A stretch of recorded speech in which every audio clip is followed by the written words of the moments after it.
غمی عشقت بیابان پرورم کرد، هوایت مرغی بی بال و پرم کرد. مرا گفتی صبوری کن صبوری، صبوری خاک عالم بر سرم کرد.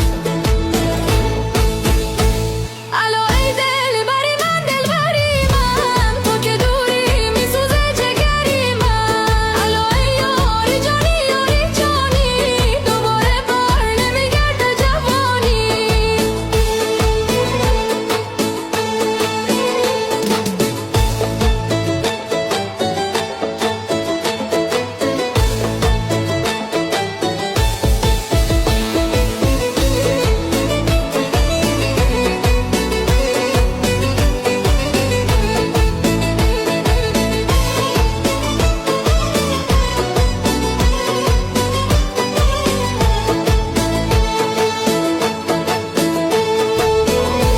خدا جانم